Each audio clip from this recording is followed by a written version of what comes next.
ரோட்டில் சுற்றிக்கிட்டு இருக்கேன் கோவாவில்.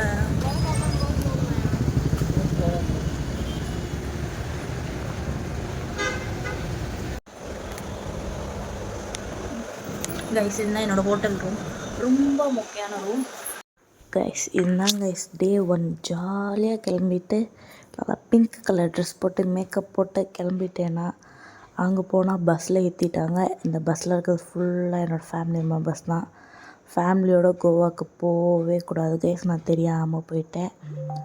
அப்புறம் அங்கேருந்து நாங்கள் ஒரு பீச்சுக்கு போனோம். அங்கே போய் கப்பலில் கூட்டிகிட்டு போகிறேன் ஏறுன்னு சொன்னாங்க கைஸ். அங்கே ஏன்னா டால்ஃபின் காமிக்கிறேன்னு ரொம்ப தூரம் கூட்டிகிட்டு போனாங்க. அதுக்கப்புறம் போர் அடிச்சது. எங்கள் அம்மாவுக்கு தொப்பியை போட்டு விட்டு விளாண்டுட்டு இருந்தேன். ஆன்ட்டி நலப்பறைகள்னு சொல்லி, ஆன்ட்டினா வேறு யாரும் இல்லை, எங்கள் அம்மா தான். அதுக்கப்புறம் அங்கேருந்து இன்னொரு இடத்துக்கு போனோம், ஏதோ வியூ பாயிண்ட்னு. அங்கே சும்மா இருக்க முடியாமல் நான் இந்த மாதிரி தலையில் கட்டிகிட்டு இருந்தேன். அதை கட்டிட்டு அதுக்கு ஒரு வீடியோ எடுக்கணுமே, நான் ஒரு வீடியோ எடுத்தேன் கைஸ். வேறு ஒன்றும் இல்லை. அப்புறம் இதுதான் அந்த வியூ பாயிண்ட்.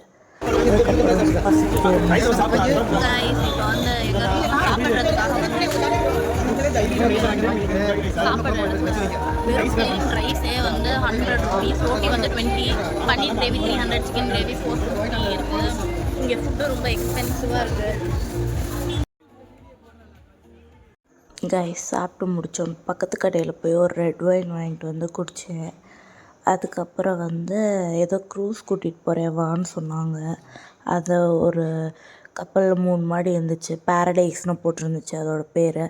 அங்கே என்னென்ன இந்த அக்கா ஹிந்தியில் பேசிகிட்டு இருந்துச்சு. கொஞ்சம் நேரம் கழித்து 4 பேரை டான்ஸ் ஆட விட்டாங்க கொட்டாங்குச்சி வச்சு. அடுத்து இப்படி ஆடினாங்க பேலே டான்ஸ்னால். அடுத்த நைட் ஆகிடுச்சு கைஸ், சாப்பிட வந்தேன். இங்கே பாருங்கள், நான் நல்லா இல்லைன்னு சொல்கிறதுக்காக இந்த வீடியோ எடுத்தேன். ஆனால் ஆப்போசிட்டில் கடைக்காரன் நான் பார்த்தோன்னா நல்லா இருக்குன்னு நடிக்க வேண்டிய காரணமாச்சு. நம்மளனே என் வாயை பாருங்கள், இங்கே இருக்க சாப்பாடு சாப்பிட்டு வாயெல்லாம் புண்ணு வந்துருச்சு கைஸ் எனக்கு. ஐயோ ஏன் கேட்குறீங்க கைஸ்.